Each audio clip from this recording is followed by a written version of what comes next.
When you come in the top, you forget this area. Wow. How do you feel every time you come here? I don't. I do that 6 months every day. Every day you come for 6 months. Days. Wow. Sometimes two times. 2 times a day. Wow. I'm never tired. Never tired. Wow. Because the energy of mountains. Yeah. It makes you feel small. Yeah. But if you calculate also the 2/3 of the oxygen in your body, it's consumed by your mind. Yeah, true. And you have good air. Yeah. You have good At mind. this time, you feel so good. You forget all problems. You forget everything. You are in paradise. You in peace. It's so different. Yes. It's so different. That's interesting. Because I always like going to Korea, and I always find people in Korea very calm. Maybe the fresh air, all the fresh air all the time. Yeah, that's the important point in the life. Because in the city, you don't have that all the time. No. You have the smoke, you pollution, have that, pollution, noise. You have. But let's see when I reach the top how the situation changes. Yeah. And then Shalës, it's only area in the Balkan who have so many myths. Shalës is full with the myth. Of myths. Full.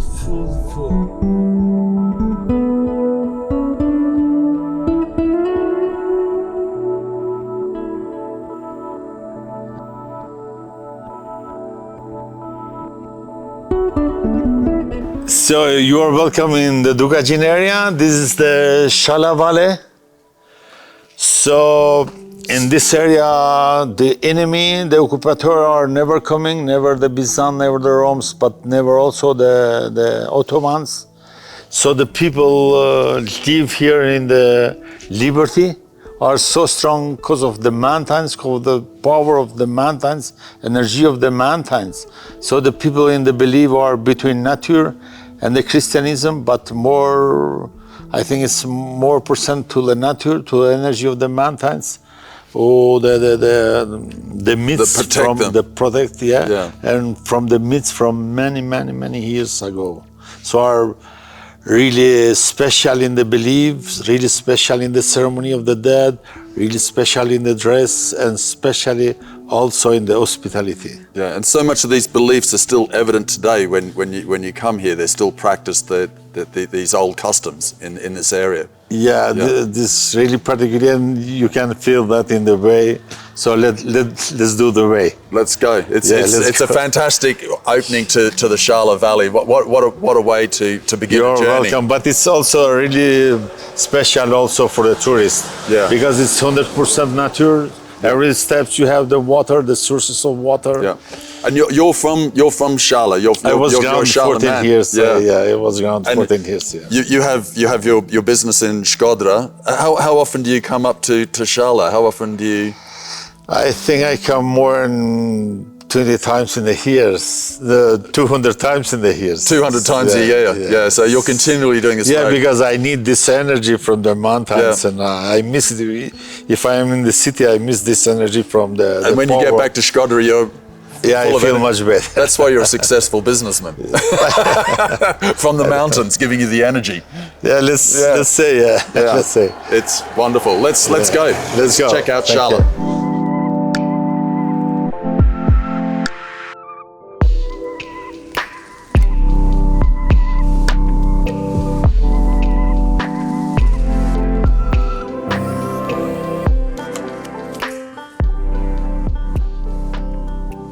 The people listen that and hear with, my child are ground in the city, but many times I spoke about the myths in the mountains. And Era is 9 years and half, but speak fluently English. She's so curious about the myths. Yes. Yes. Because we spoke so much about the myth. And children love myths too, don't they? It's a way of teaching. How are the myths here in the area? We call it zan. Zan means zan, voice. Yes. Because the voice coming from the mountains or from the sky.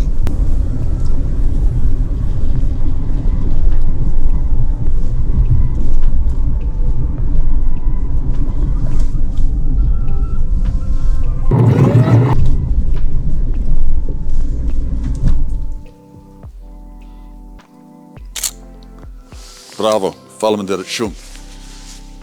I'm taking a photograph of John next to this monument. This is really important for me, really important for the history of this area. John, you built this. What is it? Yeah, this is Edith Durham. She was a missionary from England. She spent a lot of time in this area, especially in the north of Albania, but most of the time she spent in the Shalës with the people here. It was really in love with the people here, with the zakons here. I mean the kutums and how the people live, how the people. She recorded all this. Yeah. All this, and she wrote about that. They are so proud. Yep. And they wish the God, or they pray to pray to still in the peace, because she was really something for the people here. For the people here. Yeah. She was really close to them and loved them dearly, didn't she? Yeah, it's so much. And the very first book that I read about Albania was Hi Albania by Edith Durham.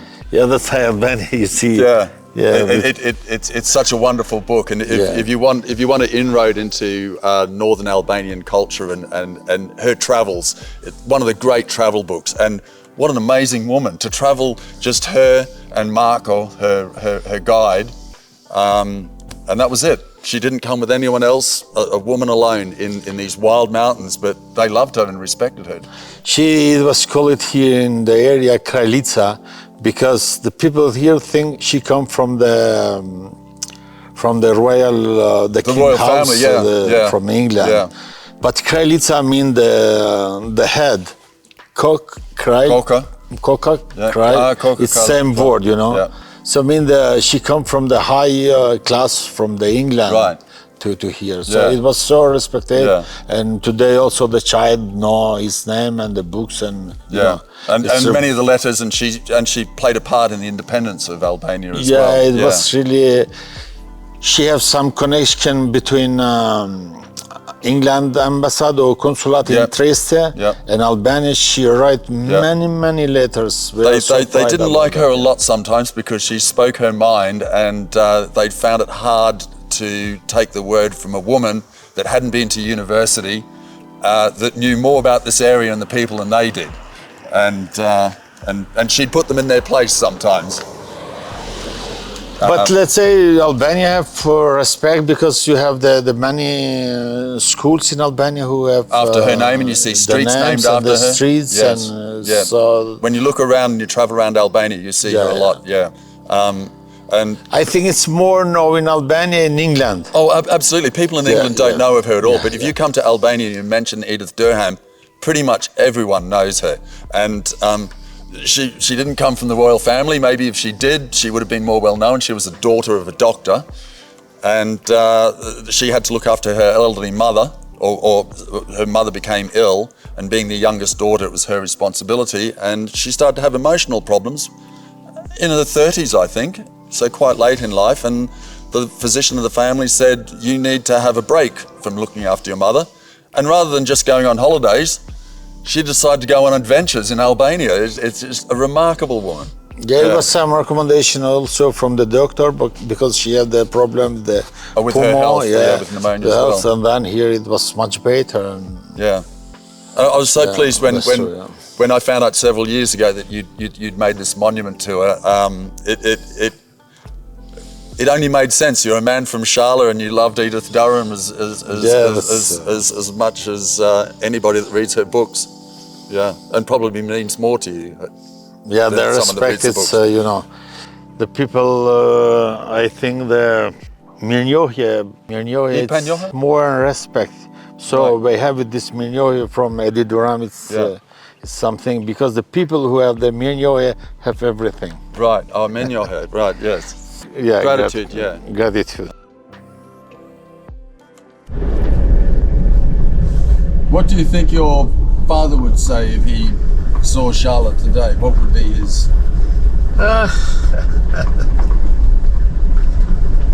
You know, my father, it was born in some grots. Spelsman. Spels? Yeah. Oh, really? It was born in some cave, yeah. Wow. No way. Yeah, that's true. Which mountain? This one? It's between this one and another one. Wow. So when the Austria coming, Austro-Hungary is coming in Albania.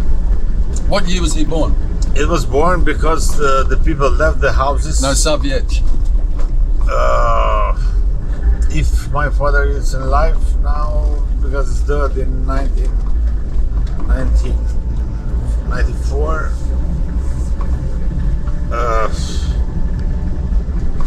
Roughly, not exact. 1930s? Yeah, about 30. In the 30s. 50s, like this, Yeah, okay. Because Austro-Hungarians are coming. Yeah. But you know, the Albanian mountains people don't like the people who come from outside. And feel threatened. Left the houses and take the arms. Yep. Because that's the big question for the mountains, to get the arms or to give to government. Yes, right, because the government will take the pushka. Yeah. So my father was born in a cave. That's amazing. And 2 years before, I said to my brothers, let's go to the cave. To this. No, the cave is like the stadium. It's so big. Oh, yes, okay. It's like a grotto. Unique. It's two like this in the world. Really? What makes it unique? Because it's the mountains are going down. Right. And make this. You have the water there. You have everything you need. So so big. I mean, so big. So that's like this is a safe area because of the mountains. But if you get attacked here, you go even safer to more safe. Yeah, right. Wow. And then I said to brothers, let's go. And we are there. It was really so interesting because one of my brothers don't like to walk. And I said, how you don't walk? Because my grandmother, it was pregnant with my father. And she walked. And you don't walk. Wow. But so what would your father say today, do you think, if he saw Shala?